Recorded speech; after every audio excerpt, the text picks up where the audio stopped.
All right, let's do it live on a First Friday Miracle edition of Cleveland Browns Daily. I am merely Bo.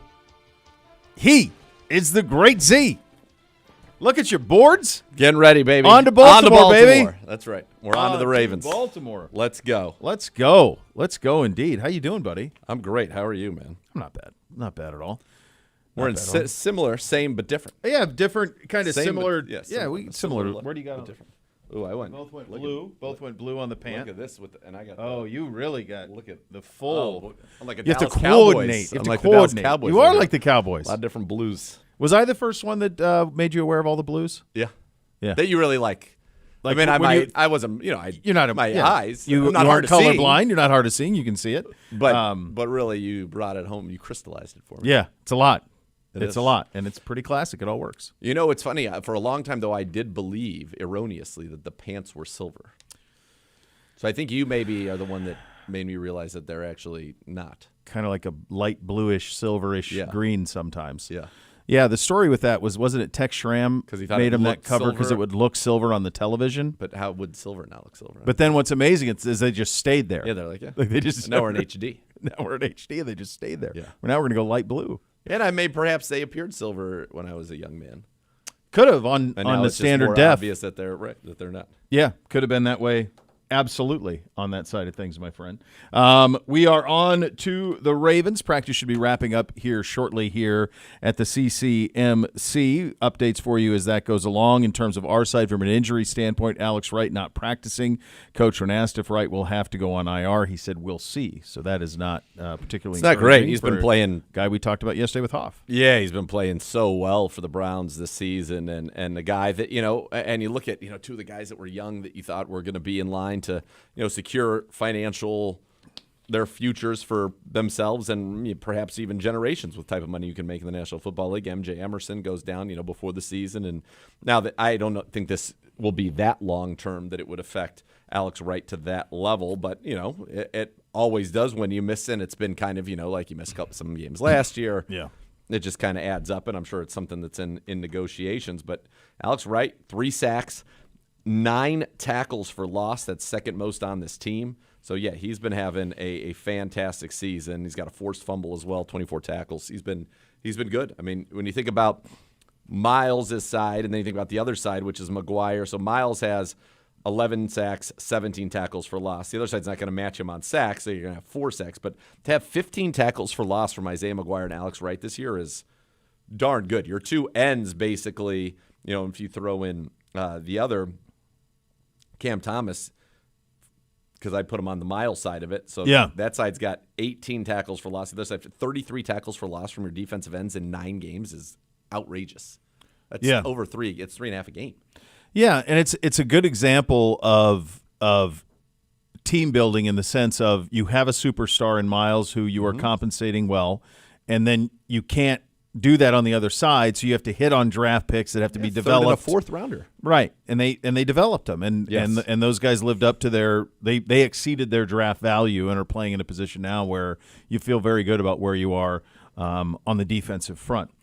We have signed wide receiver Caden Davis. He's to the active roster from the practice squad. Isaiah Bond returned to practice today as well. My guess with Caden Davis is that's going to be something to do with maybe the return game. He had a big return against the Ravens in Week 18 last year, over 40 yards. And, sometimes you end up going into these, preseason rabbit holes. And this guy's an incredible athlete from Kansas who just, good athlete, great returner. And my guess is it's to try to get some juice in the return game. From Baltimore, Ravens not practicing today. Lamar Jackson, Rashad Bateman, Justice Hill, Marlon Humphrey, and Jay Higgins. So those are your Ravens inactives not practicing for today. Nothing. Lamar's fine. He's going to play. This is what he does, right? He always skips this. Yeah. Practice. We don't talk about that. Talk about practice. Not worried about that. I'm trying to play a game. I had I want to run something by you guys. This is an actual. I'd like to have. This is the conversation on the way to school this morning by the 13 and 11-year-old. Okay. Oh man, I love it. So they're talking about gym class. Okay, gym class. So they don't have it every day. Gym class heroes. Okay. Yep. Don't have it every day. So they have it. I don't know, 2 days a week or something. One's a 6th grader, one's an 8th grader, and Beamsy, the 11-year-old, was like, he's like, I have it like 5th period, and NBC was like, well, that sucks. I have it first. And he's like, it's awesome. And I'm like, why would that be awesome? And he goes, well, because it's a great, easy way to start the day. And I said, well, don't you sweat? And he goes, who sweats in gym class, Dad? And I thought, me, always. So then I started quizzing him, and I'm like, well, hold on a second. What is going on in gym class? What is going on in PE? Why are we not, what's happening? Is my generation that far removed from the realities Probably. of today?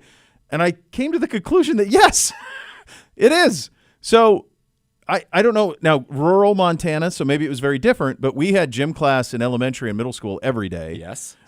Every single day. Yes. And then we showered after, like you'd sweat, you'd participate in a sport, you do the physical fitness challenge, all that stuff.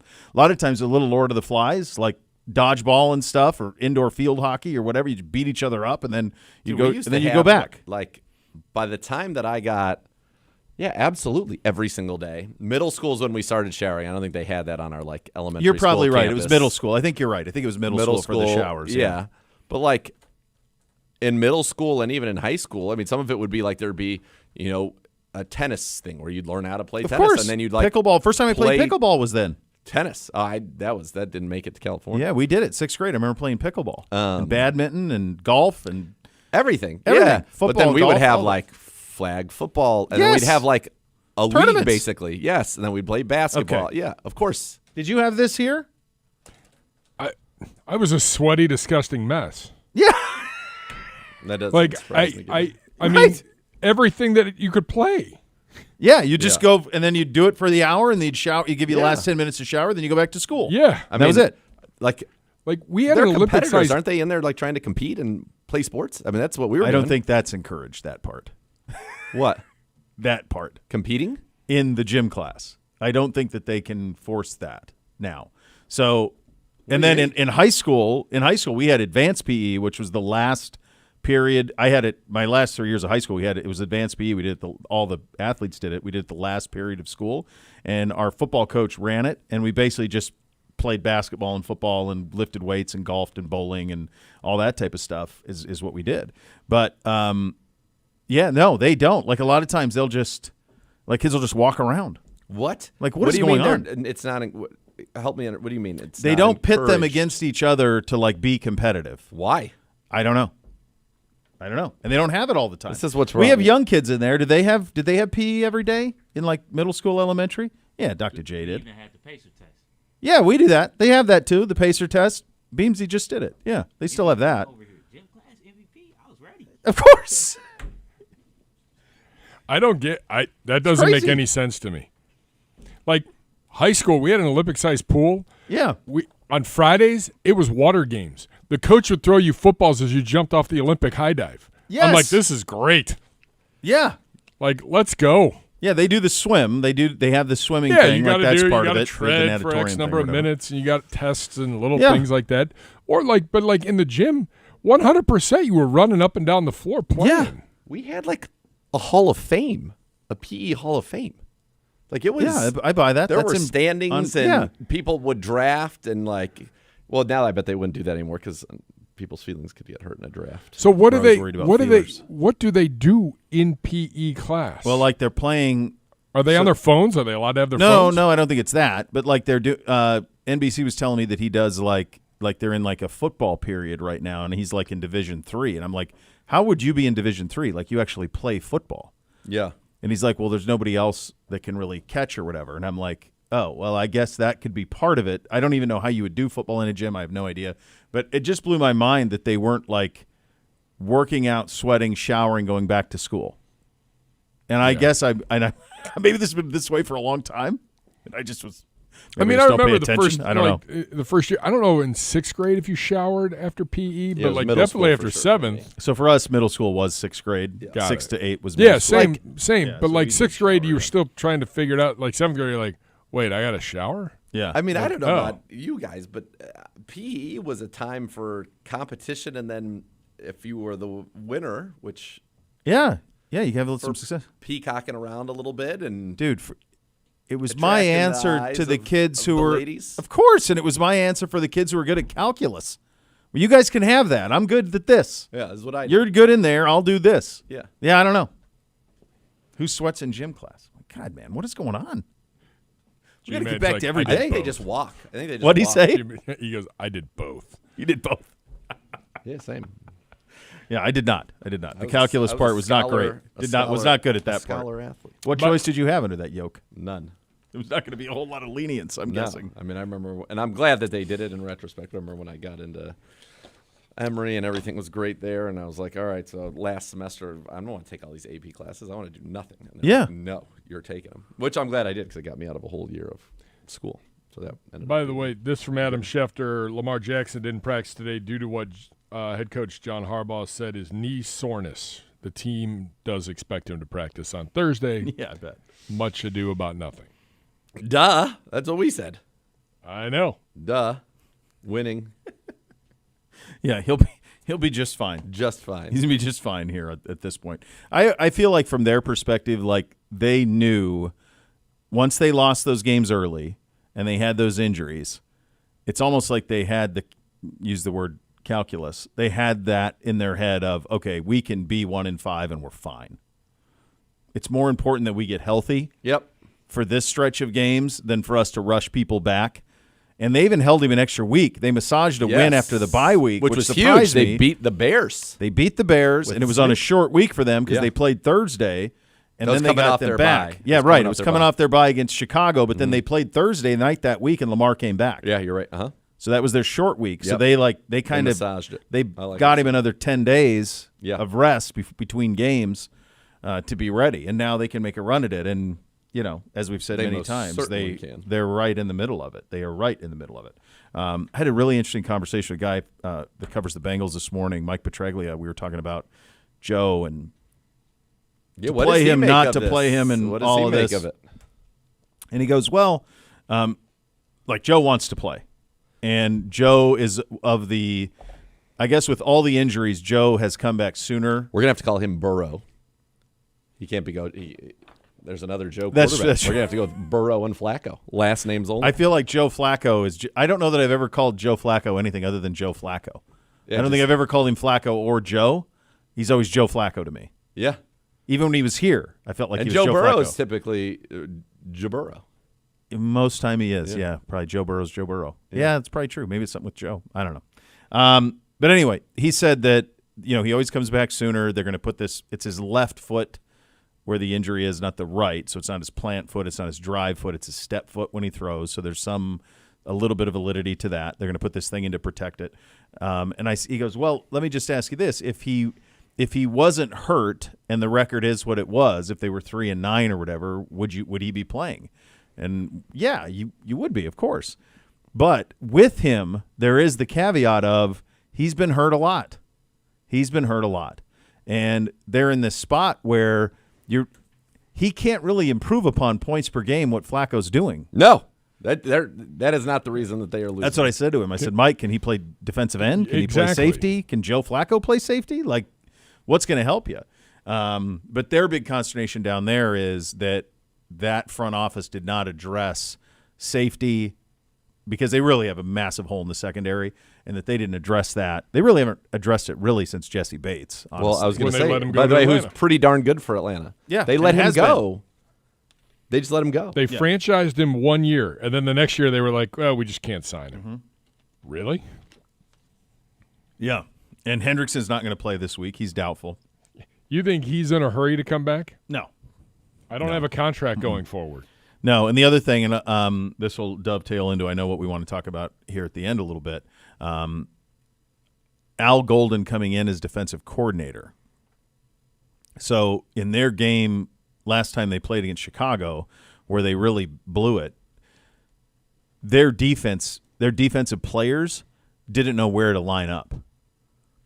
And having talked to people who have worked with Al, that's one of the things with him is he expects you to have an encyclopedic knowledge of terms, and it's to the point of almost overkill. It certainly wasn't Absurdity. college. Yeah. And so he's running into that same thing where they're in their last couple of series against Chicago needing a stop, and they got guys who don't know how to line up. And it's week 12 Yeah. or 11. So what I asked whatever it is. what I asked Mike is I said, well, if they don't fire Lou Anarumo, are they better off? And the answer is, yeah, probably. No way Where of is knowing Lou for sure. Anarumo? I don't Is he know. in Indy? Yes, he's the defensive coordinator in Indy. And they're quite good. Yeah. He went from like being the hot coaching candidate Yes. when they went to the Super Bowl to all of a sudden he Yes. can't coach defense. I don't think it's his Yes. problem. Yeah, no. That's a That's a strange one. So there you go on that front. Before we go to break, this is going around on social, and I've had some correspondence with him today as well. I know you have as well. Yeah. Just our thoughts and prayers to the great Bernie Kosar, who's it's been a very tough couple of days for him. He had some major surgeries, and his spirit is infectious. You see it in the videos. Some of my most fond memories here are when he comes in, when he would come in and do the segments with us, or any of that stuff. It's just pure joy every time we see him, and just hoping and praying for the best for him. Man, I was just doing Training Camp Insider with him. Yeah. Not that long ago. No. Yeah, every day he was out here and enamored with how Joe Flacco threw the football. Loved it. That was art. Certainly everybody keep Bernie in your thoughts and prayers. We love you, Bernie, and hope that he's sitting right here sometime soon and talking Browns, talking football. Yeah. Just the best. Very much the best. Thinking You of you, matter. buddy. You matter, absolutely. Add more fun to your fandom with the Bally Bet Sportsbook app. Download today. Get 50 back in bonus bets. You place your first wager of 10 or more. Bally Bet's official sports betting partner of your Cleveland Browns. Those are your hot topics today, presented by University Hospitals, official healthcare partner of your Cleveland Browns. We will meet the Baltimore Ravens coming up next. You're listening to Cleveland Browns Daily. We're presented by Bally Bet, official sports betting partner of your Cleveland Browns. Please bet responsibly on 850 ESPN Cleveland.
All right, welcome back in. Cleveland Browns Daily, presented by Ballybet, official sports betting partner of your Cleveland Browns. Please bet responsibly on 850 ESPN Cleveland. Time to head to the podium, presented by Vivid Seats. Purchase your official fan experience package today for the ultimate game day. Here's your head coach, Kevin Stefanski. Okay, starting the work Touchdown. division game at our place, an opponent, when you're in the division second game, they know you, we know them. Obviously a couple different players on both sides of the ball they have to get up to speed on, but obviously you have to play your best. You got to play your best football versus a good opponent at our place. So working real hard this week on all three sides of the ball. With that, I'll take any questions.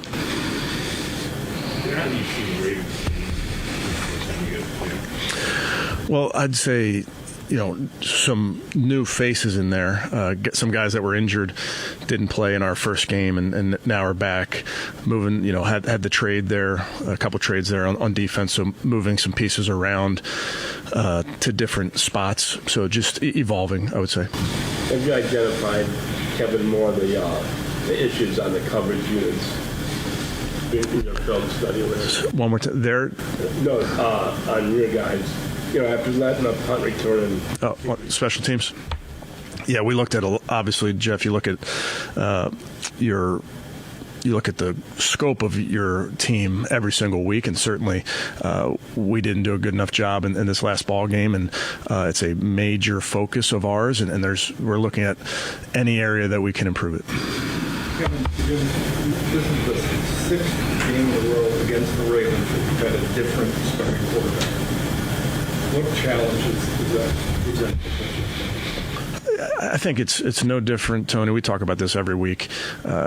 There's injuries. There's all sorts of things that happen in a course of a season, and regardless of position, we trust the guys who are out there to go, compete, do their job, and help us win. When you talk about ups and downs with working quarterbacks, particularly Dylan, what are some of the things you like about his development, and where are some of the areas you guys are getting focused? Yeah, I think with any young player, you're constantly coaching and teaching, and you're teaching off of some mistakes on film, and you're also saying, hey, this is really good. We're going to lean into this. So that's a constant dialogue that you're having with Dylan, with Coach Musgrave, with Coach Reese, in terms of, hey, this is exactly how it's done. This is where the read is. I think so often what happens in football is you prepare quarterbacks and you give them looks, and you can't give a quarterback every single look in the course of a given week. Now, with turns and with reps and with experience, quarterbacks obviously can lean on those. So with a young quarterback, in this case with Dylan, you just constantly have to give him as many looks and talk through coverages as much as you can. And when it's there, trusting the reads and delivering the football. So I think there's some really good things that continue to go on. And then we just, as an offense, obviously have to do our job all around that position to have success as an offense. How much do you balance what is on the quarterback and what is on offensive line, wide receiver, whoever else is on? I think any offense, any defense, any special teams, you need all 11 on the same page doing their job, and that's the coach's job. It's the player's job. It's all of us. So any success you're having as a unit is cohesion amongst all those guys. Coming back from this game from injury these last couple of games, how is he working? Yeah, looks like himself. Obviously, the offense is a huge challenge with him in there. Just his ability as a passer, the ability that his running element adds to their offense. They have playmakers throughout the roster. When you watch the film, what were some of the things that you liked about the Tommy Reese called games? You guys can build on. Yeah, I thought Tommy, and I would credit Tommy and the entire offensive staff, Mary Kay, I thought they did a really nice job in the game, both leading up to the game and then in game, and some of the conversations that they had and some of the adjustments throughout the game that you're making, whether personnel or scheme or otherwise. Again, you guys will talk to Tommy. And I know this too, there's always calls you want back and that type of thing, but I thought he did a real nice job along with the staff in operating. Jerry got involved earlier in the season, obviously testing the season for how important was that how you think to build on that? Well, like we talked about a couple of weeks ago, I mean, Jerry's our best wide receiver. He's one of our best players on offense. We know that he's a guy that we lean on to do a lot of things. The teams that we're going against know that, as you see. So he's a focal point of what we want to be. Is that the other possibility for the We'll see. Conversations you have to like, but just like accountability. What is your, what philosophy? How do you hold, players accountable for critical mistakes that they make? Well, I think it's important. We hold every player accountable for everything we do. I'm accountable for everything we do. So you just try to be very open and transparent and honest with your football team. A lot of that doesn't make it outside this building, and that's just kind of part of being a family as you keep things in-house. But our guys understand that part of the accountability is a shared accountability, so it's all of us. Okay, thanks, guys. All right, there you go, Kevin, at the podium. Time to meet the Ravens, presented by Vivid Seats, official fan experience partner of your Cleveland Browns. They are 4-5 on the season, but have won 3 in a row. They are second in the AFC North. Their head coach is John Harbaugh. He is a robust 176-109 in his 18th year as the head coach of the Baltimore Ravens. They lead the series with your Cleveland Browns 38-15. Last time out, it was in early September. They beat us 41-17 in Baltimore. Last time they played, they won in Minnesota against the Vikes 27-19. Their league rankings are a little bit deceiving because they haven't had Lamar Jackson for a lot of this. They are 20th in offense, 5th in rushing, 28th in passing. Defense 26th overall, 20th in rushing, 27th in passing. Turnover differential is even. For more on the Baltimore Ravens, we turn it over to Dr. Z. Yeah, Ravens are back. They are healthy. This is a team last year that sent 9 players to the Pro Bowl, most in the NFL, 5 on offense. Derrick Henry, Lamar Jackson, their center Tyler Linderbaum, wide receiver Zay Flowers, and Patrick Ricard, the all-world fullback. They've won 3 in a row. In fact, the Browns were there before their bye week. The Browns were the only team that they did beat. They lost to the Bills 41-40. They lost to the Lions 38-30. They lost to the Chiefs 37-20, the Texans 44-10, and then the Rams 17-3. Those last 2 are with Cooper Rush at quarterback, and then Snoop Huntley got them a win over the Bears. They beat the Miami Dolphins soundly in Miami, and then beat the Minnesota Vikings soundly in Minnesota. This is 3 straight road games for them before they go home and take on the Jets, the Bengals, and the Steelers in a row. So this is a team that's looking like they're thinking, man, maybe we can run off 7 straight here. Yeah. Now, Lamar Jackson just 3-2 as a starter in Cleveland. They have not swept the Browns in the season series since the year 2020. So Browns have done a good job last year at home. Remember, that was the Jim Donovan game, Jameis Winston with the touchdown to Cedric Tillman that ended up winning it. Kyle Hamilton dropped the interception once, twice, 3 times in one particular play. They're not having the most dynamic season. Now, Lamar Jackson, career high in completion percentage. He's got a career high in his touchdown percentage right now, 10.2. That means he's thrown, yes, that's right, 15 touchdowns on 147 pass attempts. That's crazy. Yeah. Leads the league with 127.1 rating, also a career high for him as well. So lots of career highs for Lamar Jackson. And he's been playing well. Now, what's interesting about this season for Lamar is that throwing it, he's as efficient as really he's honestly ever been. It's just that he's not doing a lot of things that we associate, with Lamar Jackson, and that comes from the running portion of things. Yeah. And with his legs, he's averaging his fewest number of yards rushing per game, as well as the fewest number of rushing attempts per game, despite the fact that he should be scrambling at a higher rate, despite the fact that he's being under pressure at a higher rate than ever before. So that I find to be very interesting. He's scrambling on 8.3% of his dropbacks, second lowest of his career, despite being pressured 4 times, averaging just 5.8 carries and 36 rushing yards a game. Those are the lowest in his career. Derrick Henry's having a solid season, but not spectacular. 78.2 yards per game, 4.8 yards per carry. He's got 4 straight games with 70 or more rushing yards, but hasn't really blown up. This hasn't been like the Derrick Henry, 200-yard games and 2 touchdowns. You haven't seen really any of that. Browns held him to just 23 yards last time that they faced Derrick Henry, which was the lowest of his season. Zay Flowers is their leading receiver. Mark Andrews leads them with 5 receiving touchdowns. So the guys that you know, and they've got a good offensive line. They're solid on offense. They have not been, generally speaking, a team that has been what you expected them to be, but it's all in front of them. It's all in front. The 1-5 start was shocking. They were trying to be the 5th team in NFL history to start 1-5 and make the playoffs. It's actually happened fairly recently, believe it or not. That was something that I thought would be not all that familiar. The 1970 Bengals, 2015 Chiefs, 2018 Colts, and 2020 Washington. 2020 Washington? Who would that even be? 2015 Chiefs would be Alex Smith. Right? Was Alex Smith already there? Yes, because Kaepernick was already well entrenched in San Francisco at that point. So they started 1-5 and then ripped off 10 straight to go 11-5. This is the Chiefs in 2015. Okay. Yes, that is Alex Smith is the starter. Jeremy Maclin is the leading receiver. Kelsey's there, and Jamal Charles, and Sharkandrick West is actually the leading rusher on that team. All right, and then you said the 2020. You said 2020 Washington. Washington. They would be football team at that point. Yeah. So they win the division at 7-9. Oh, okay. Okay. So that's the division's how they get in the dumps, and they get in. Is that whom? Alex Smith. That's Alex Smith again. Oh, again. After Dwayne Haskins. Yeah. Dwayne Haskins goes 1-5. Kyle Allen goes 1-3, and then Alex Smith goes 5-1. Terry McLaurin's the leading receiver. Antonio Gibson is the leading rusher. And then you had a Colts team in there, didn't you? And that was Luck. Colts was Luck. Yeah, that was the 2018 Colts. Is that what I said? 2018 Colts. Yep. Yeah. So that's Luck. 2018.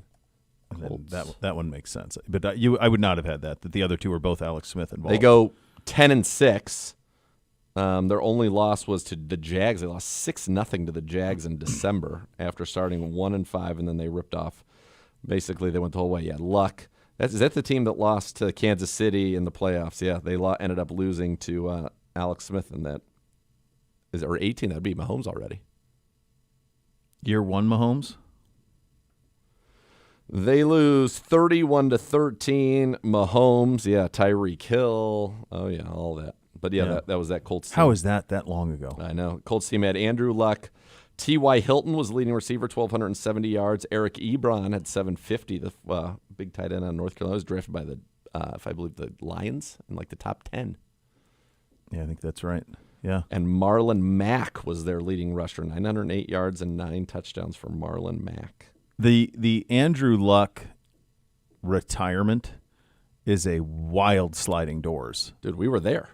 Yeah, you were there when it happened. It was during our preseason game. But, if he doesn't retire, yep, and if he just keeps playing, because he's still in his, I think he's in his so mid by to the way, late that's 30s his now. last game. That's it. That one. That game against Mahomes. That was his it. last game. Yeah. And we were over there, and it got out during that game. That was on a Saturday, wasn't it? Or Sunday? Preseason Saturday game? Something it's weird. A weird weekend game. You guys were over there at that All Grant week, Park Sports Park place. McAfee was doing a show on a picnic table. Things have changed a little bit. Yeah. That last year, Andrew Luck went 67.3% completions, 4,593 yards passing, 39 touchdowns, 15 picks, and he ran for a career low 148 yards. But he threw for 4,600 yards. He was bombs over touchdowns. Baghdad. It was bombs away with him. And then does not. That's it. Do you know how old he is right now? I do. You do because you looked? Gibbe, how old do you think Andrew Luck is right now? That would have been right around 33. I would have guessed 35, and he's 36. He's 36. Yeah. So he's 35. 2 years younger than Stafford.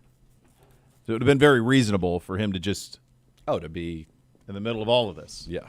And it's a wild one because if you all of a sudden he's in the AFC, as we've also had Mahomes and Allen and Lamar and everything else. So I remember that preseason game was on a Friday night. Was it Friday night? Because we had been there all week. Yeah, I knew that. And I had driven myself there. That way I could get everybody to and from. Right. Because we were downtown. And you knew that you're way north. It's correct. North of and Carmel. we always get left on joint practices. Mm-hmm. So I had driven, I had an SUV. So I stayed Friday night.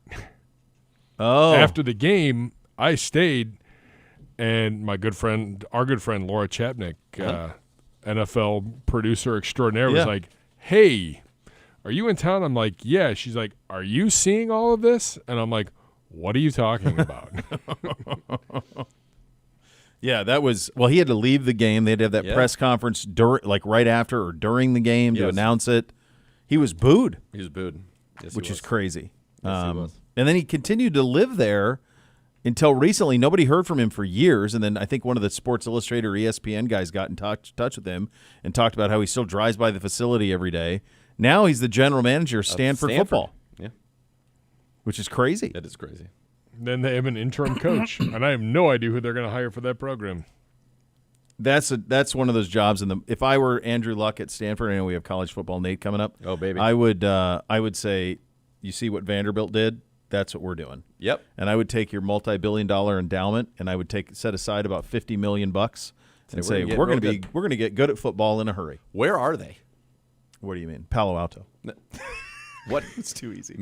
What made-up conference are they in now? They're in the ACC, bud.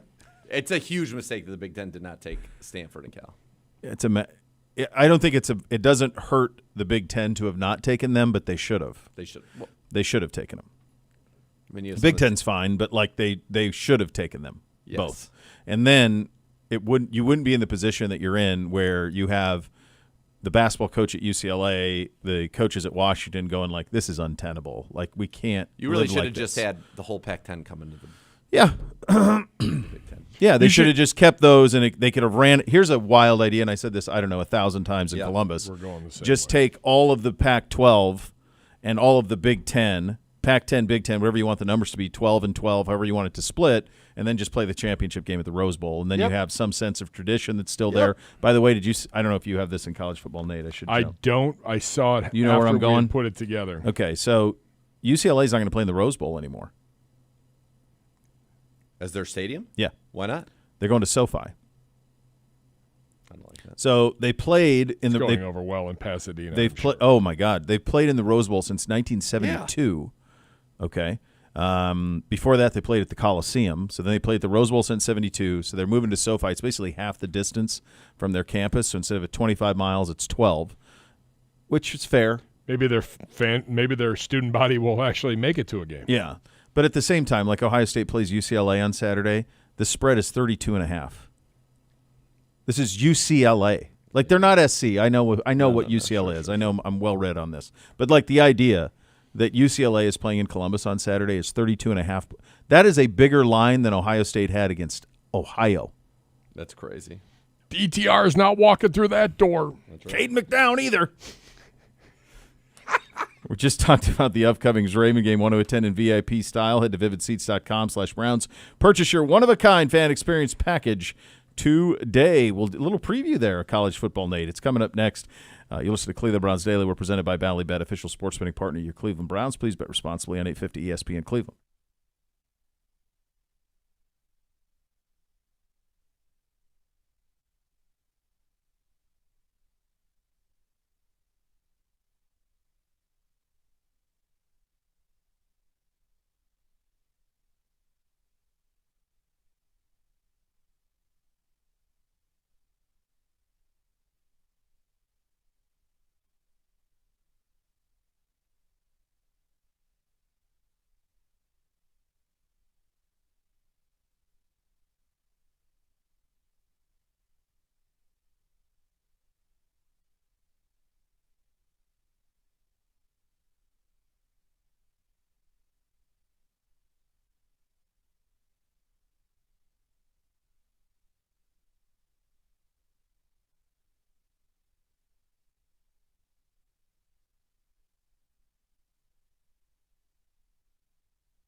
Rumpke Waste Recycling, great place to start and build a career. Check out the latest opportunities to join the team that's working together to keep your community clean and green.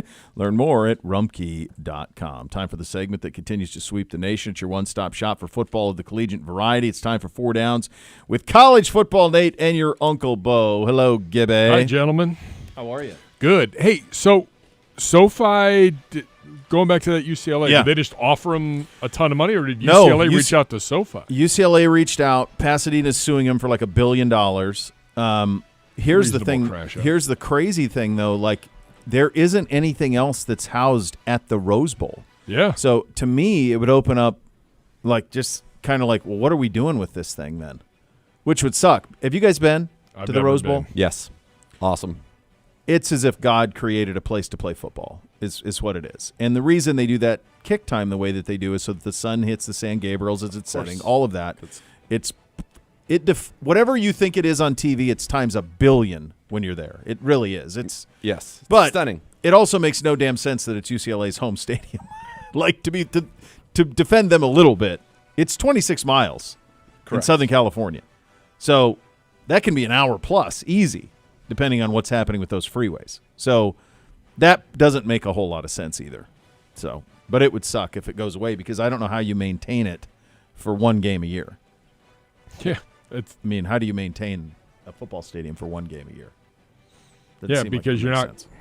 I mean, LAFC, they've all got their own stadiums. Yeah, Like, everyone's got their own. And in the old days of the original BCS, they would play the Rose Bowl, and then sometimes they would also play the national championship Correct. game It there. would come back. It would come back. So you'd play like the Rose Bowl game and then the national championship maybe 7 days later at the Rose Bowl. Well, that's over. And the way the college football playoff committee is doing stuff is they're taking bids on the championship game. So like I think it's Miami this year. It's going to be in SoFi. There's 1 year it's in Vegas. Like they're taking whoever wants to offer the most. Yep. So they're treating it like the NFL does with the Super Bowl. Well, maybe we'll be in contention for that. Boy, that'd be something, huh? Buckeyes be playing for a pretty national title here. awesome. That'd be all right. Yep. All right. Time for 4 Downs with college football. Nate, Kev, hit it. First down. Your Indiana, make the case that you deserve to be ranked ahead of Ohio State. No. Yeah, we have a better win than they do. I reject it. I would too, but I mean, you would say our win at Oregon is better than your best win, which is Texas at home. That's the That's what case. you'd say. If you didn't watch football, that's what you would say. And then you'd be like, well,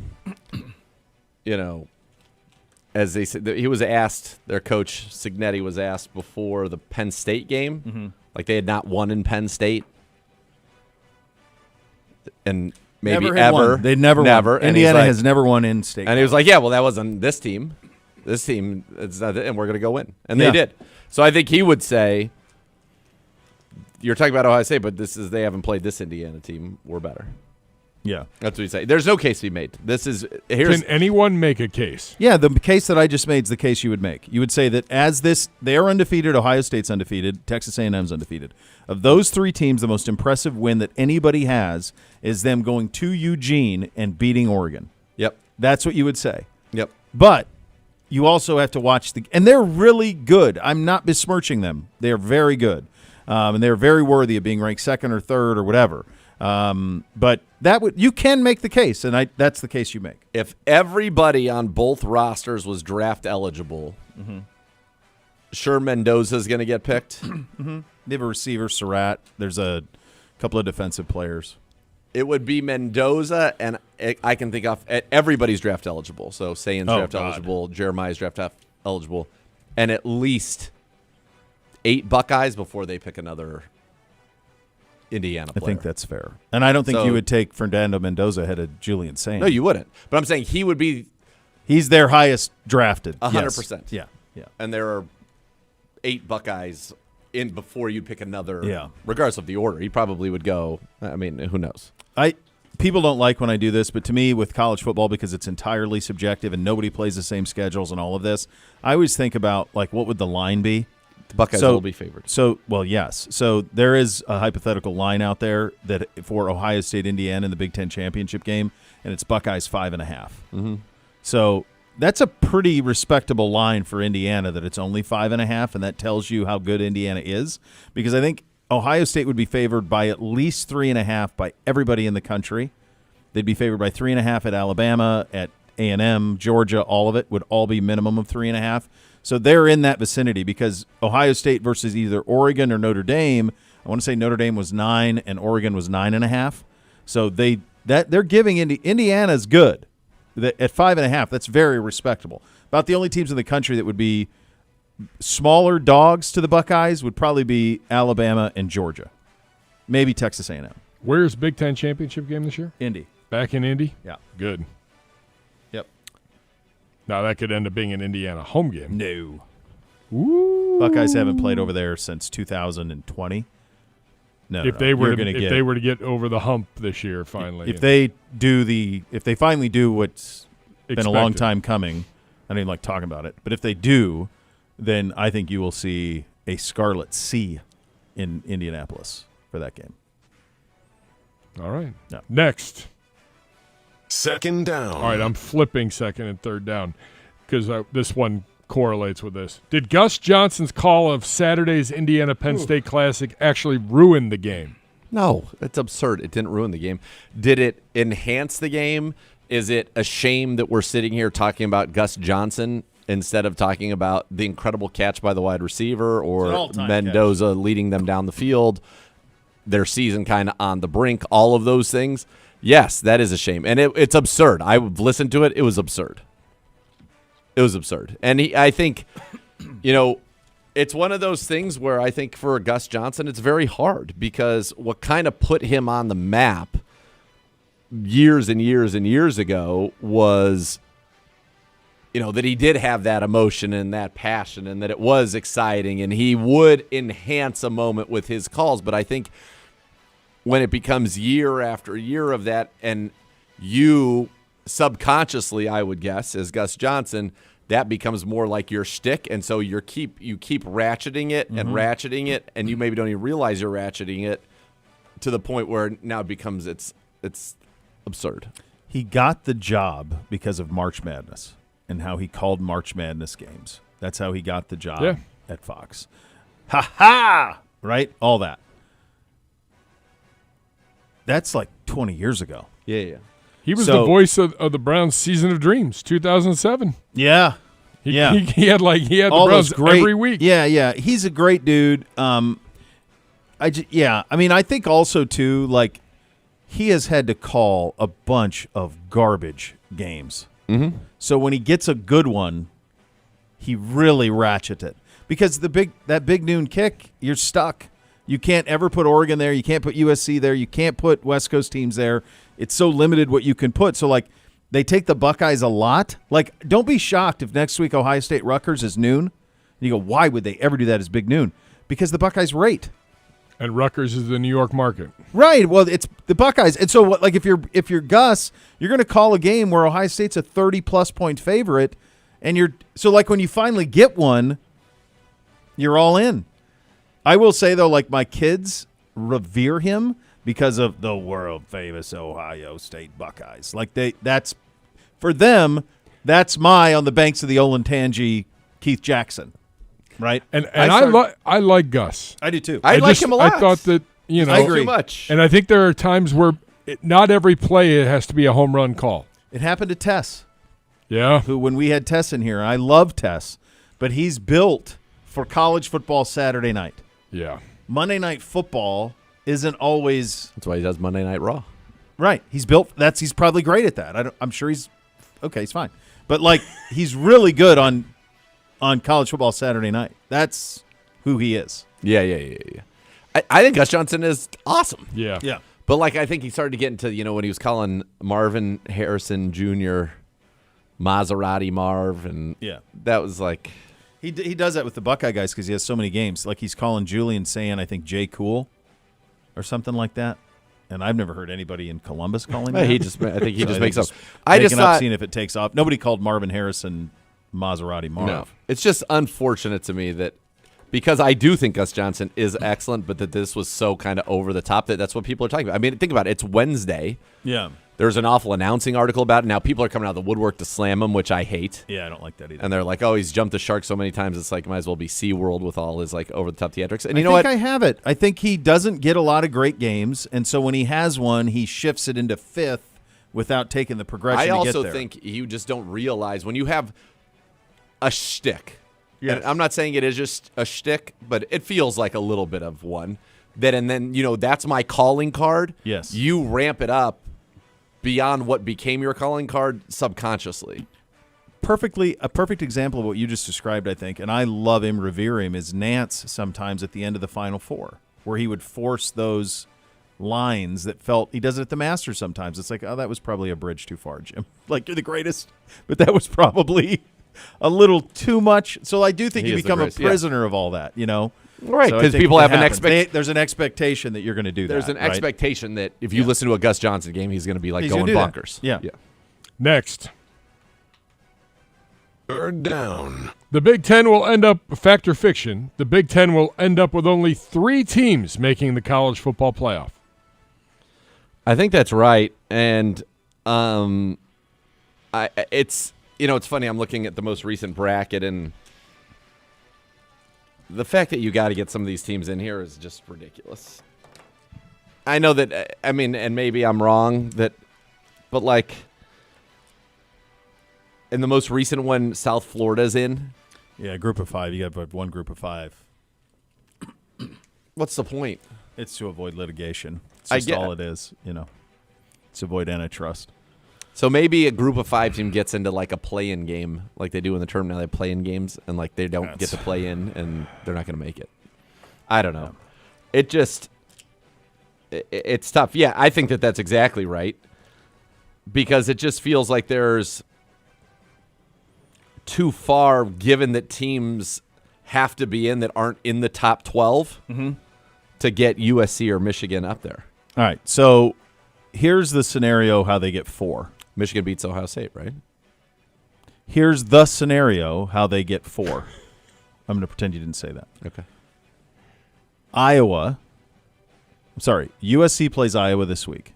They kept Iowa in the poll. That's really important. Iowa lost to Oregon on the last play of the game this past weekend. They're 21st. In Iowa. They're ranked 21st, but they were 20th. They only dropped one spot with a loss. That's important. USC plays Iowa this week. Okay? If they beat Iowa, that's another nice data point for USC. Okay? USC then plays Oregon. If USC plays Oregon, that would be Oregon's second loss. It would be USC's second loss. There is going to be massive carnage in the Big Ten. So, for example, I think 10 and 11 this week are Texas and Oklahoma. You have that right. Texas plays Georgia this week at Georgia. Oklahoma plays at Alabama. So both of those teams are going to be jettisoned out. So that's 3 losses for each of them. They're cooked. You are not. So then it becomes, if USC wins out at 10-2, Oregon loses a close game to USC and they're 10-2, I think both of those teams would get in addition to Ohio State and Indiana. The other scenario is one I don't really want to say out loud. I'll forgive you because I love you and it's fine. But that is the other one. So those are the 2 scenarios. First of all, who cares? Nope. I don't want to put it in the universe. It doesn't even stop you from winning a national championship. But we proved that just a year ago. Nope. It's We're not going to deal with that on – nope. It's not. You asked for a it's not scenario. your mojo. College I'll football tell you- Nate's not here for people's feelings. College football Nate's here to tell you how it is. I think that those are the 2 scenarios how the Big Ten gets 4. And I don't think it's that far-fetched because the SEC is going to cannibalize itself. The 2 SEC teams that I feel best about other than the undefeated 1 losses are Ole Miss, which Ole Miss is going to host a playoff game. Like that's happening, and Vanderbilt. They love them still. They kept them. They have 2 losses. They don't really have a win that you look at and go, oh, that's great. Maybe Missouri. Okay. But they kept Tennessee ranked. They keep Tennessee ranked. God knows why. They have nothing on their resume, Nope. but they keep them Anytime ranked. they played a big game, they lose. Yep. And so they got Kentucky and Tennessee, and as the rest of the SEC starts to take on losses, and they're all gonna because they play each other, that could be your other SEC team could be Vanderbilt. So Next. 4th down. All right, we'll go a little rapid fire because I might have 2 bonus ones as well. Part 1, should the College Football Playoff Committee award the ACC only 1 bid to the College Football Playoff? yes. Yeah.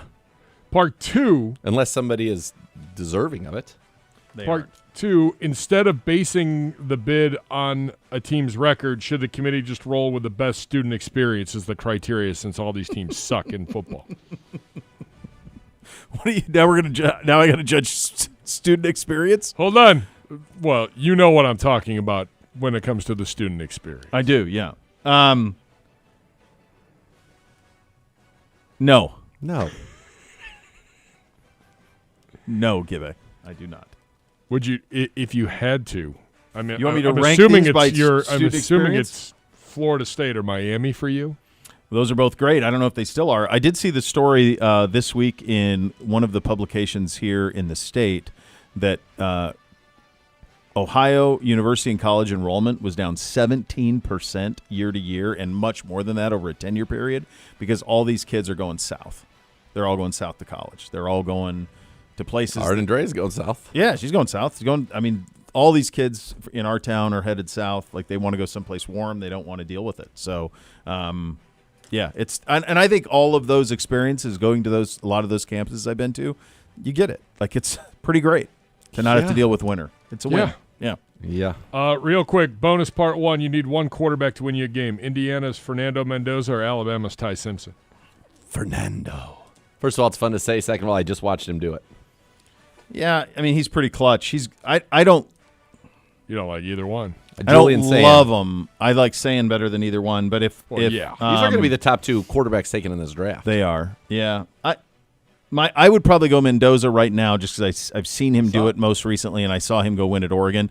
But what Alabama has done from a schedule standpoint this year since that week one loss is utterly insane. This is their stretch of games. So they lost to Florida State in the opener, then UL Monroe. Okay, fine.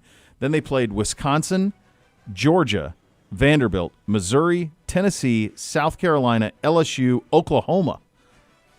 That's their 8-game stretch. That they've all won. They've won every one. They play Oklahoma this weekend. Then they get Eastern Illinois before playing Auburn. And then they're going to play in the SEC title game probably against A&M. Yeah, the only one I always forget the that the SEC has that cupcake week. Missouri. They always do it. It's just smart. The Big Ten should do it too. Yeah. Instead of playing Ohio and Grambling back-to-back, put one of them right before Michigan. Yeah. Like, why? Just do it. It's easy. Bonus part two, fact or fiction.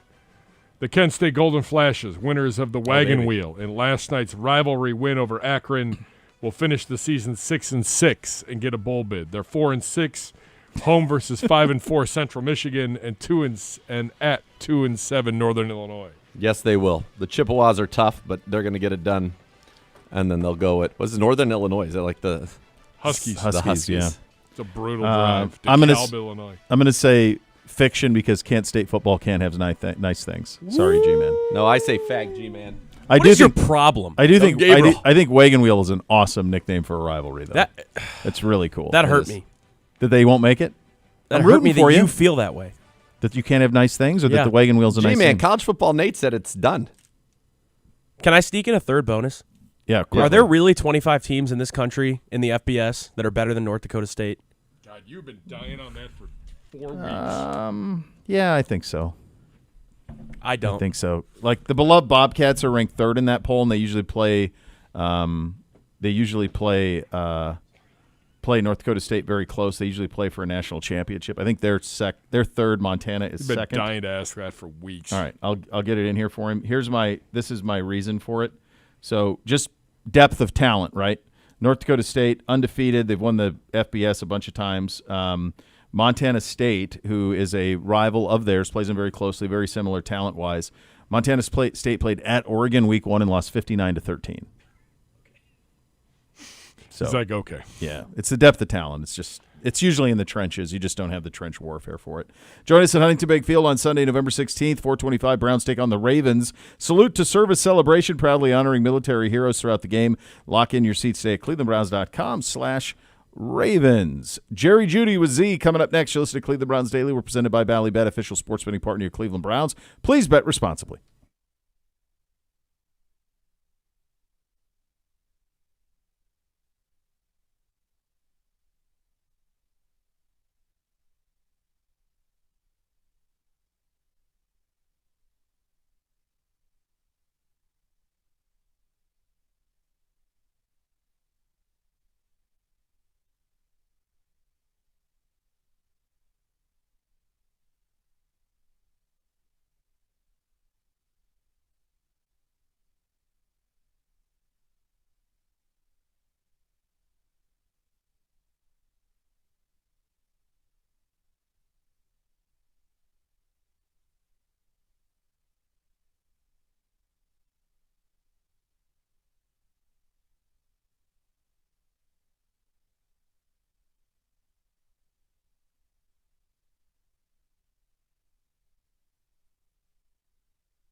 Welcome back to Cleveland Browns Daily, brought to you by Ballybet, official sports betting partner of your Cleveland Browns. Very happy to be joined by Jerry Jeudy, Browns Pro Bowl wide receiver. And Jerry, coming off of last week, obviously not the result that you guys wanted, but it felt like we got a little bit going in the passing game. And do you think that's something we can build on?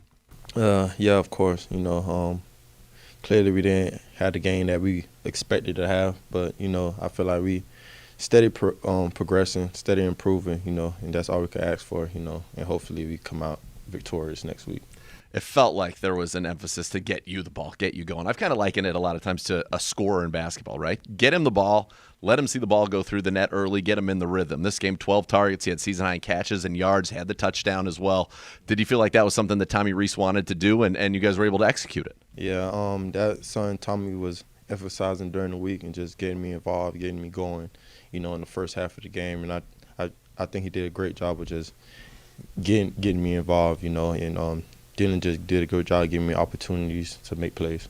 Do I have that right, though? Like, as a receiver, is it important to kind of get the ball early to kind of get into that rhythm? Because I'd imagine, for New England, for example, I don't think you got a target until either late third quarter or probably fourth quarter.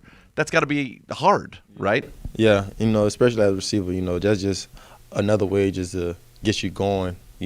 As a receiver, you just want to catch just to get the momentum, the feel of the game going. It's difficult sometimes just being able to get a catch in the fourth quarter instead of the first half. But we did a good job this week in getting me early. Yeah, and something I noticed, and I don't know if it was just in my mind, I feel like I noticed it, but it felt like there were a lot of kind of late motions with you, got you in the slot, was able to get you a free release where you were able to kind of use your route running to create big separation and hit on some of those plays. Yeah, I think Tommy did a good job of that, of just moving me around and putting me on opportunity to win my one-on-one matchup, just moving me to the slot, moving me outside, just so the defense won't have a tell on where I'm at on the field. I think we did a good job of that.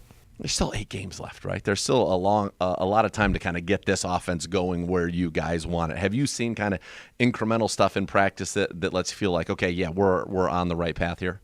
Yeah, just I think we just been doing a good job overall and just putting a little bit more emphasis in focus on the details of our play calling and in the plays, and I think everybody just gravitated to that and really just locked in and ready to be the best version of themselves this week.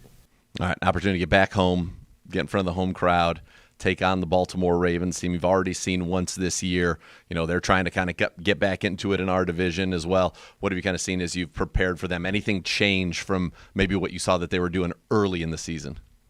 Yeah, I think they just moved Kyle Hamilton a little bit more down to the nickel and just brought number 12 in. They've been playing a lot better now than they was in the beginning of the season. So, we just got to take advantage of their mistakes, and just be on our game. What do you kind of hope to accomplish, obviously, from a team standpoint? It's win out, right? Individually, what do you want to kind of get going over these final 8 games and, build off of last week? I just want to keep the momentum going, I had a decent game last week. Hopefully I'll just, keep it going from there, and have a big game this upcoming week. Absolutely. Jerry, it's always a pleasure talking to you, man. Looking forward to getting you back out there in front of the home fans. Keep this momentum going. Another touchdown, get a 100-yard game, and get rolling here on this offense. Yes, sir. Thank you. All right. All right, there you go. Join Z and Gerard tomorrow night, 7 to 8 for Kevin Stefanski Show live from MGM Northfield Park. Meet Browns wide receiver Gage Larvidan, who will be signing autographs during the show. Brought to you by MGM Northfield Park. Must be 21 or older to attend. Coming up next, guess the scores. You listen to Cleveland Browns Daily. We're presented by Ballybet, official sports betting partner of your Cleveland Browns. Please bet responsibly on 850 ESPN Cleveland.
Browns fans at clevelandbrowns.com/Sugardale to vote now for which Northeast Ohio high school marching band you'd like to see perform at halftime of our game against the Titans on December 7th. It's March to Midfield presented by Sugardale and Meyer. Vote today. Time to play a little segment we call Guess the Scores. It's week 11 of the NFL season. You're undefeated. All right, so are we? I've already won the season, so are we going to change it up this week? And I've got to go exacts? We're giving this thing one more week before we make changes. Okay, this is the last week before because changes, last so you week can still be you within a half thrived point. on this new thing that a listener gave you. All right, so we'll see. This we'll new see thing this that new thing that we said we were going to give it a 2-week trial. This new thing All that right. I'm doing. Well, he's undefeated. Let's start on Thursday Night Football. It is the New York Football Jets at the New England Patriots on Amazon Prime. Al, Kirk, and Kaylee Hartung on the call. Jets at Patriots. At what point in the game is Al Michaels just angry? I think Al, so it's in New England. He loves Bob Kraft. I think he'll be okay. Boston's good food scene. Yeah. I think he'll be just fine. This isn't one that will get him. I think it's New York, it's Boston, it's Bob Kraft. I think Al's in a good headspace for this one. Patriots minus 14. Got it. 13.5. Too easy, drill sergeant. Number 2, we are headed to a la Madrid. Commies at Dolphins. The Santiago Bernabeu. He knows the tune. Yeah, he does. It's the coolest. Your kids never made it there, right? They never actually got to. Did they ever get to play? What did he say? What was he yelling? He's angry. What does he not like the Bernabeu? What's his problem? What's your problem? I had to listen for 2 weeks to every Real Madrid fan say, "Oh, remontada, remontada, remontada." 90 minutes at the Bernabeu is a long time. And then Bukayo Saka stuck a dagger in your hearts. Come on, you Gunners. I didn't know where that they're was probably going. I was a drowning little their concerned. tears in all their Champions League trophies, so I think they're probably okay. In Madrid, they're probably Yes, he okay. does not They're care. just He fine. is Did your angry. kids ever actually make it? I know that was the holy They grail. never made it. beat me. I think one of them played me there. Yeah, but only but like they once. It was they rare. never Yeah. beat me there No. at the Bernabeu. And then when Never lost. never lost. That goal song is amazing. This is one. Like if we were doing Dolphins Daily, I'd have been lobbying to go. I'd like an Bernabeu. Airbnb in a villa Yeah, This would in be pretty Madrid. great. that's right. That's what Pretty I want. good. That's what. I want. Dolphins minus 3. Got it. Dolphins minus 2.5. By the way, how is it that Kenny Albert, Jonathan Vilma get to go to all Every- these? They've been to London. They've been to Madrid. Pretty I good. think they went. Did they do a Germany game? That No, is there was pretty only good. one Germany game. Didn't they do commies last week too? They might have. Because wasn't that when the president went in and wasn't it Yeah. Vilma doing the 6-7 thing and all Yeah. that? That was all surreal. All right, 1:00. Back here stateside. Panthers at Falcons. Jason Benetti, Brady Quinn now, who's pulling double duty, says big noon. Then he does the NFL on Sunday. Mark Sanchez not retained. No kidding, huh? That is Panthers at Falcons. Falcons minus 3. Got it. This is just too easy. We're I gonna think, at change this point. this. You're gonna have to be exact. I What think. was That's the where Falcons it line? It was 3.5. Buccaneers at Bills. Ian Eagle, J.J. Watt, Evan Washburn. So I think this one's a little tougher. This feels Vegas zone to me. Bills minus 5. Yep. Bills minus 5.5. You got it. Yeah, you're so confident right now Oh, yeah, in I feel this. pretty You good. have this primed. Texans. The other thing about this, just for the audience, when you do this every week, then you can pick up on Start to get a feel. the patterns of, Yeah. of how this stuff goes. So your intellect coupled with that adds to all of this. Texans at Titans. Of course, I'm going to get this one wrong now because you said this. Texans at Titans. Texans minus 7. Chris Myers, Mark Schlereth, and Jen Hale. Texans minus 6.5. Ruin this segment. That's 5-0, baby. It's the half point. It's yeah. Yep. Bears. Yep. Bears at Vikings. Bears at Vikings. Fox 18 for this. Yeah, Burkhardt, Brady, Andrews, Rinaldi. What do you think this should be? If you, I were don't know. setting It's it? either going to be. I'm going to tell you right now. If I'm going to can say, I would have either one of these teams minus 2. I don't know which one, so I think if I guess, I have a 50% chance of getting it right. So I'm just going to go with the home team, and I'm going to say Vikings -2, even though I probably think it maybe should be Bears -2. It's Vikings -3.5. Yep, wrong. Didn't have it. That feels big to me. Didn't have that. I don't think that doesn't seem right. I don't know That if you watched doesn't- Minnesota given how the play. Bears No, that's why AJ I McCarthy. thought one, because they've done a lot of 1.5s. Yeah. So that's why I didn't. I thought 1.5 was more likely than 3.5. Yeah. In fact, I'm stunned that it's 3.5, given how bad the Vikings have been. Yep. Packers at G-Man. Packers -7. Drew Brees? Drew Brees, baby. He's back? Yeah, he Back signed a gets an new deal with exclamation Fox, point. and he's Yeah. like When in the did this booth right happen? away. After they fired Sanchez. Oh, Well, but what's then Brady why is Quinn Quinn? doing? What's Quinn doing? I thought he replaced Sanchez. He may have in those games, but Brees is going to be kind of brought up to be the ultimate replacement. Quinn's doing the Benetti game. That was Yeah. the Sanchez, wasn't it? Yeah. I wonder if I'll it's tell you what. because Fox has an extra game with the Madrid game, That could be. and that's why Quinn's doing double duty. Yeah. I'll tell you this. That's humility for Brees. When he retired, he was what did they give him? It was a team of something, Yeah, that was not good. and it didn't go well. Quite bad. So he went away for a while. Now he's willing to work his way back up because that's. I mean, is that probably like, better. Is Then that it's a like the little- fourth team Yeah, it's a little on lower Fox, profile. third or fourth team? Yeah, a little lower profile. All right, sorry. You got that I one have right? Packers at -7. G-Man. 7.5. Good job. Bengals at Steelers. Kevin That's a Harlan, must-win Trent game. Green, Melanie Collins. Steelers -3. Steelers -5.5. What? I don't see that. I'm not crazy about I'm that. not crazy one. about that line. That's a big That one. feels very large. Yep. The Los Didn't Angeles. the Bengals beat them They Yes, beat them 2 in weeks ago. Cincinnati like 3 weeks ago. in like a crazy shootout? Crazy. It's a Thursday night. Yeah, Yep. it Yeah, it was. was. It was Flacco and Flacco all his was- greatness. And I want to think Jamar had was that like his 13 for 190? Yeah, it was big. 20 target Bigly. thing. Very bigly of him. Chargers at Jacksonville. A Spiroditas, Adam Archuleta. All right. Gibbe could get happy here. I could get on a little bit of a streak here of not good. By the way, do you think Jacksonville will ever get right No. with Trevor Lawrence? Mm-mm. Now they have all these injuries. No. Doesn't feel like it. No. I originally wrote 3, and I'm like, that doesn't feel big enough. So I'm going to go Chargers -5. Chargers -2.5. Should have stayed with 3. 2.5. 6-3, Gibbe. Maybe it's Back not in the dead mix. yet. The kid's back. We're back. All right, we are in the afternoon window now. This is the game. If there's one How game is to this watch, not number 1? Yeah. this is mine. This is the one game I'm watching this weekend. If it's this one other than ours, it is Seahawks at Rams. Joe Davis, Greg Olson, and Pam Oliver. How's this not A team? I don't Why in know. the heck would Brady Because not? Because they don't want it to CBS go has head the to head with doubleheader. Nance, Romo, Chiefs, Broncos. Yeah. This is the best game. Of course it is. This is the best game. Yes, it is. Here's my question. I would bump Raiders Cowboys off on Monday That's night. where Throw I'm going. Seahawks Rams on Monday night.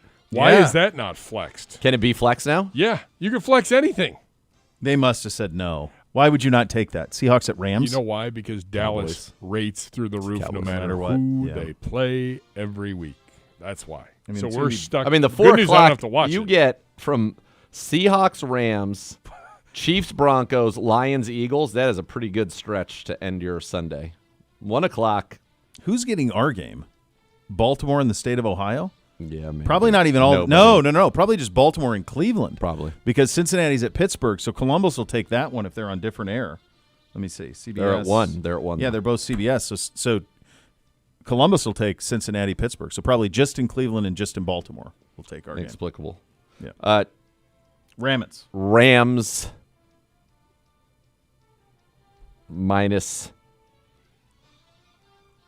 -3. Got it. 3.5. 3.5. Ooh, and I had written 2, and I was like, you know what? Some of these are bigger than I'm thinking. It's a good thing I got that right. 49ers. Changed my mind. Yeah. I used to love when Bootsy would do that when he was little. Champions prerogative. 49ers at Cardinals. Kevin Kugler, Daryl Johnston, Ellison Williams on the call. Niners at Cards. No Marvin Harrison for this one. Niners -4. Niners -2.5. Should have stayed with 3. So that when I wrote 3 on that one cost me.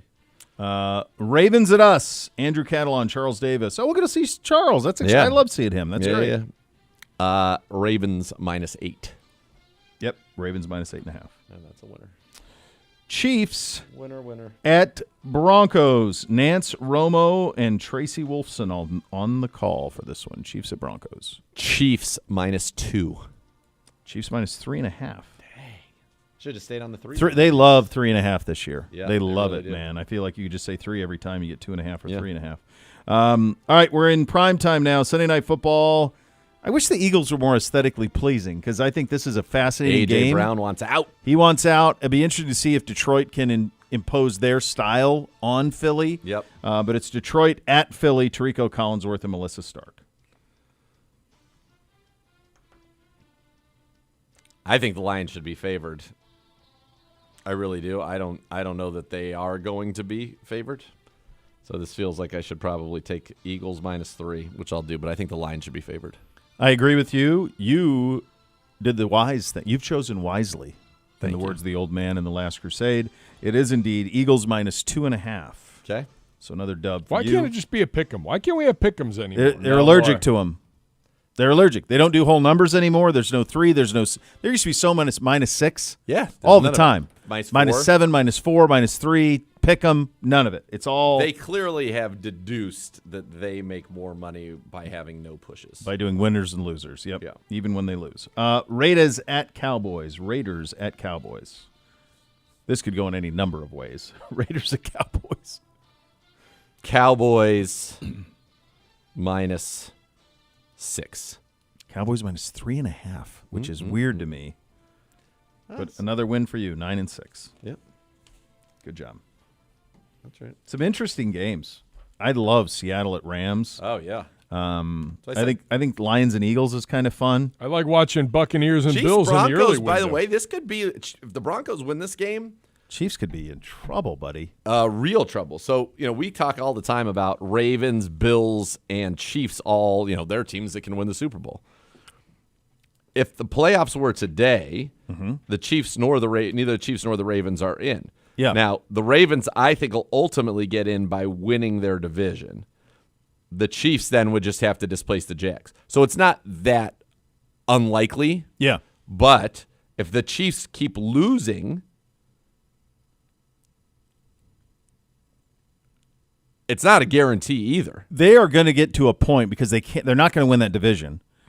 There's just too much ground to make up. So I don't think they're going to win the division, catching both the Chargers and the Broncos. And there's more losses for the Chiefs' schedule still is it's more robust than Baltimore's. So they go at Denver, home Colts off of the Colts bye is the following week. Yep.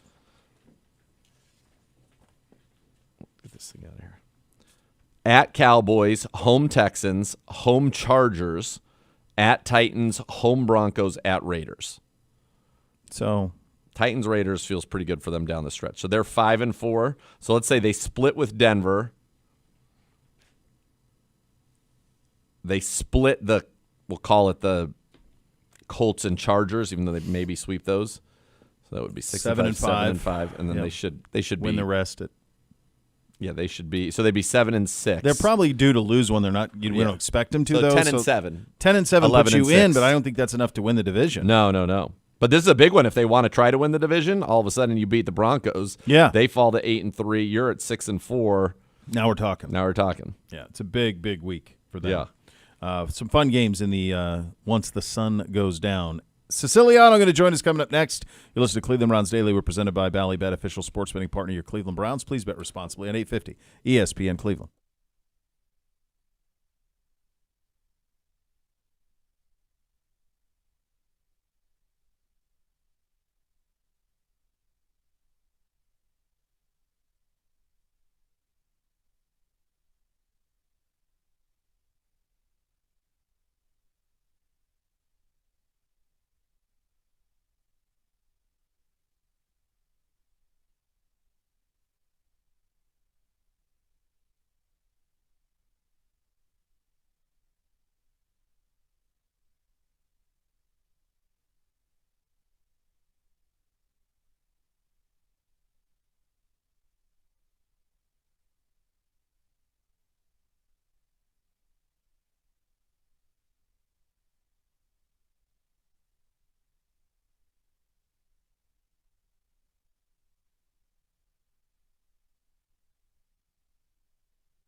OBM, the preferred provider of copiers and document services for your Cleveland Browns. They'll tackle any size office at 216-485-2000. Visit ohiobusinessmachines.com.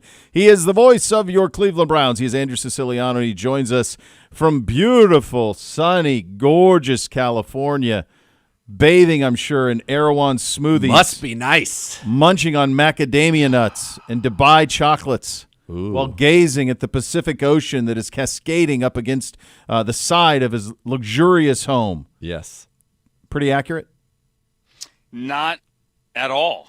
Hi, guys. Love you.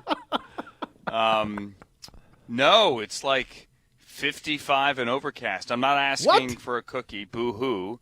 I know. I watched the news. I know it's far worse back there this week, and I miss you both. But no, it's kind of gloomy and overcast and kind of ugly. Shocking. It's well, winter. You'll have 3 of those a year, so I think I'm not feeling too sorry for you. Yeah, I still have not gone to the new Erewhon Bow. I know you text me every day asking for photos. I want to see it. Like what's in the sushi counter today. That's what I want. Those cookies are so good. Can you bring me one? I'm sorry, dude. I have not yet gone. That sushi's got to be elite. It's got to be good. It's got to be elite. Just has to be. There's no way it's not. We had a conversation, buddy, on Monday. Tuesday. It was yesterday's show. I had this conversation. I want to run it by you as a purveyor of the National Football League for as long as you have been. And the conversation was, with 8 games to go, is this as wide open as the Super Bowl champion quest has ever been in your time? Yes, and I would argue that the league absolutely loves it. Sure. I mean, this is what you want, right? Mm-hmm. You want everybody with a shot. Look at the AFC standings. The team we're playing this week, the Ravens, all of America thinks they're going to win the division and end up as one of the top 4 seeds in the AFC. Right now, they're 4 and 5, and the 10 seed in the AFC right now. Like, if the playoffs were to start today, obviously they don't. They would be at home, and they wouldn't even be close to the postseason. The Bengals, and I am not in any way suggesting the Bengals are about to make a run. But if they somehow beat the Steelers this week, and they've already beaten them once, now granted it may have to be Jake Browning, but they've already beaten them once. If they were to beat the Steelers after Aaron Rodgers played quite possibly the worst game of his NFL career this past week, they would be 4 and 6, 1 game back in the win column to first in the AFC North, with the possibility of Joe Burrow coming back. We left them for dead a couple of weeks ago. And to the NFC, people want Matt LaFleur fired, and they're the 7 seed. And the Niners are not even in it right now as the 8 seed. So, yeah, it's wide open. Like, who here is good? I know the Seahawks are good. I know the Eagles are good. Rams, I think right? the Lions are good. Rams are fantastic. Rams-Seahawks, great game this week. But like in the AFC, does truly anybody scare you? Anybody? I mean, if the Chiefs weren't the Chiefs, probably not. But they are. But they are right. the Chiefs. I think it is the Chiefs. That's the only thing. It's talking, reputation and belief that eventually it'll click, because it always does. Yeah. Like, you guys are talking about the Chiefs and the Broncos a few minutes ago. So I've heard a bunch of times, well, if the Broncos beat them this week, they're 3.5 games up. Okay, I'll flip it around. If the Chiefs beat the Broncos this week, they're a game and a half back. And then what are all the shows talking about on Monday? And I know Russell Wilson 2 years ago led the Broncos to a victory over the Chiefs, if memory serves. That was, and I'm throwing out Week 18 last year because Carson Wentz started for Kansas City and the game meant nothing. Well, it meant nothing for Kansas City. The Broncos have beaten the Chiefs in 1 game that meant something. 1 game. Since the Obama administration. It's been a minute. It's been a minute. So then off of that, because I think we all kind of circled the same teams in the NFC. Of course. Seattle, Rams, Eagles, Lions. Like they all seem, especially the Green Bay's form the last couple of weeks, been a little weird. So those 4 seem like they're a little bit separate. Where are you in the AFC then? Right? I mean, like, who do you think can win? Who can represent the AFC in the Super Bowl? Like, realistically, yeah. I mean, the team, and who can Kansas you City's envision? The team I don't want to play. At the same time, I would not want to have to face Josh Allen in the postseason, because the same Bills defense that seemingly loses a starter a week and looked bad last week against Miami. well, maybe the defense didn't look entirely bad, but they're a team that 9 days ago we were praising for shutting down the Chiefs. So even though Mahomes has Josh Allen's number in the playoffs, I wouldn't want to play Buffalo.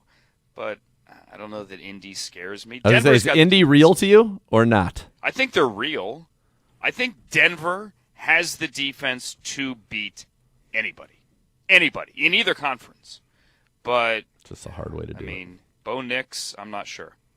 Here's the thing that every time I do this exercise, I think the thing that is kind of the sticking point for me is, can I see a scenario where fill in the blank is hoisting the Lombardi Trophy as the quarterback of the winning team in the Super Bowl? Now, if you think about the last 20 years, like Nick Foles did that, and I wouldn't have thought that was ever going to happen. So there are instances where crazy stuff happens, but by and large, to win the Super Bowl, there's a path. Right? There's you build towards it. You don't just kind of come out of nowhere. So when we have the Colts conversation or the Denver conversation with Knicks, I know they were really good last year, or even like the team that's the hottest in the AFC is Drake May and New England. Yep. We didn't mention them. Yep. You got to go back to like Mahomes to have that ascent. Yep. If the AFC Championship game were today, there is a 3-way tie at 8-2. It goes Indy, Denver, and New England. If I had told you before the season began that the AFC Championship game would be in any of those three towns, I think you would rank them Denver, 1. Yep. And then you would say Indianapolis and New England go jump in a lake. Yeah. Yeah, I think that's fair.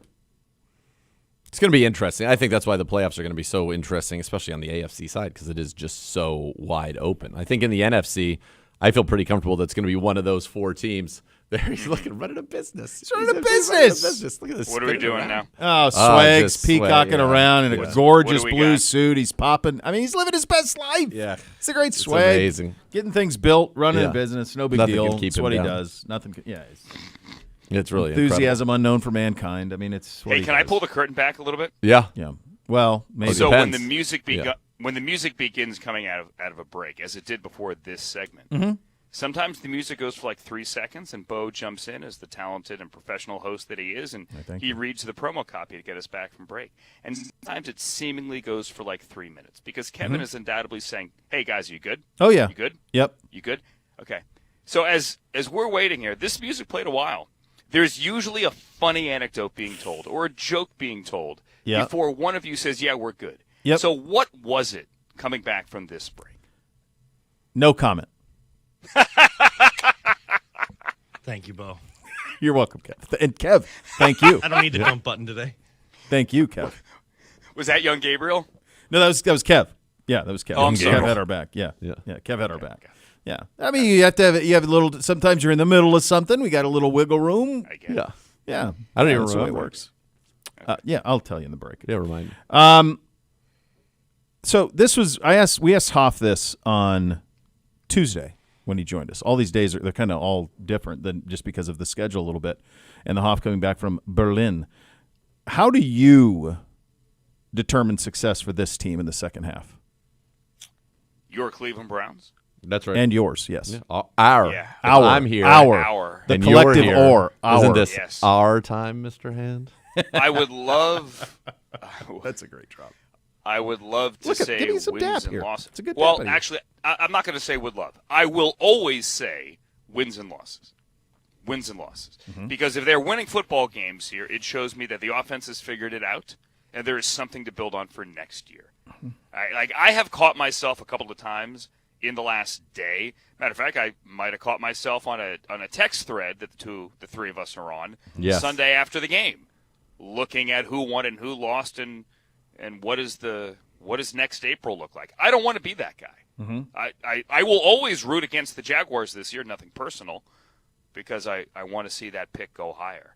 But I don't want to live in that world yet. Mentally, I am not ready to live in that world yet. So it's going to be wins and losses in quarterback development. It's going to be blocking up a play for Quinshon where all 9 actually hold their block, and there's a lane there. It's scoring points. Yes. It's more 95 play or 95-yard touchdown drives. It's more of that. Because if you don't have all of that, then what does the draft at this point matter? I don't want to always circle the third Thursday in April on my calendar. I'm kind of over that. Yeah, same. You mentioned quarterback development. 5 games of Dylan Gabriel, 8 games to go. How do you see that playing out? How would you like to see that play out? So I've said, Nathan, you and I have had this conversation, both on and off the air, since the third Saturday in April this year. Yep. And that is, I do not care which rookie quarterback does well. I don't. I just want one of them to make a statement this year where you're like, all right, we got the guy. Yep. And by the way, it may be neither. It may be neither. Yep. I just want one of them to make that statement. I think we've seen plenty of good from Dylan Gabriel. There's just not enough of it. He would tell you the same thing. He said it today on the podium, talking about inconsistency. Somebody asked him, do you learn more about the good plays or do you learn more about yourself with the bad plays? And he gave the right answer, which is both, which is you can't just look at one and ignore the other. Mm-hmm. So you need more of the good, certainly. When you scheme something up where Wyatt Teller pancakes a dude and you just got to hit a layup and Malachi Corley can go 50 yards for a touchdown, you can't leave those plays on the field. He knows it, and I think everyone else knows it. Yeah. There are so many what-ifs on a game-by-game basis. You need some of those what-ifs to turn into touchdowns. Absolutely. And, at some point, this will be 6 games. Then we'll have 7 coming out of it, and we'll see what the sample size looks like, and hopefully you can get it going. I mean, this is a Baltimore Ravens team kind of just like last year, was dreadful defensively for a while, and then now the last 3 games, they have been pretty good. So this is a test to me. They're allowing one of the lowest quarterback ratings in the league. They're hitting the quarterback. They're allowing the 3rd fewest points in the league over the last 3. They have allowed 3 touchdowns only, which is the lowest in the NFL over the last 3 games. They have the most turnovers. This is a test. Like, if he can take a big step forward in this game, I feel like that would not be an insignificant data point. Yeah, it would be a very significant data point, as I right now also have page 1 of the Ravens media guide up. Yes, there it is. Right there. It's a nice little box right in the lower right-hand corner. Box right there, picture of Kyle Hamilton, an NFL low, 3 touchdowns allowed the last 3 weeks, an NFL high 7 turnovers forced the last 3 weeks, and allowing 13.7 points a game the last 3 weeks. Browns beat the Ravens last year at home. Yeah. In a game that wasn't supposed to happen and was glorious, and we're going to keep that one close to our hearts for as long as we live. Yeah. It would be great to see Dylan Gabriel come out and march him down the field a few times, and it would be great to see the defense do to the Ravens' run game what it did back in week 2. People have forgotten. I know you guys haven't. 45 yards on the ground between Lamar Jackson and Derrick Henry. Nobody has done that. Nobody has done that. So you can do that again. You could force a fumble again. You got to capitalize on those short fields. Browns were able to capitalize on the short field after the rocket pick last week. Yep. One play, beautiful. Yeah, I mean, 2 minutes. 2 minutes. It was totally unlike what happened in New England. Imagine how that game would have gone if after the Schlesinger pick they did the same thing in New England. It didn't, and then that kind of started the downfall. I am happy, though, as you guys just said, that the world's greatest human, Charles Davis, is coming to town. That's not to legend. Say Jason Catalano or Jason McCourty also aren't great guys. Don't get me wrong. Hey, Bud, I hate to put a time constraint on this because I know you could go for a long time on this. We have about a couple minutes left in the show, but I know that you're aware of the situation with Bernie Kosar, and I know what he meant to you as a child in your youth. A few seconds, a minute or so, I wanted to give it to you because I'm sure that it's something that is near and dear to your heart. Yeah, I'm glad you brought it up. I've texted with Bernie a few times this morning. Sent in videos. He sent in videos. Yep. From his hospital bed, and he is staying as positive as he can humanly be. A guy. All of us have experienced that positivity from him, and that is the one thing that. 1 minute. I know that positivity will pull him through. How about that? Yeah. And my generation knows winning and learned to love Browns football because of Bernie Kosar. He took over. He was drafted as a rookie when I was 11 years old, and that 85 team, the team that went 8-8 and won the division and lost, actually blew that lead in the fourth quarter in Miami in the 30. That is the team that made me love football. He is football to me, and we're all saying a prayer for Bernie tonight. Well said, brother. Yes, we'll see you this weekend. And Bernie, we love you, buddy. We love you. Love you, Bernie. You matter. Absolutely. Thanks for listening, buddy. Cleveland Browns Daily, 850 ESPN Cleveland.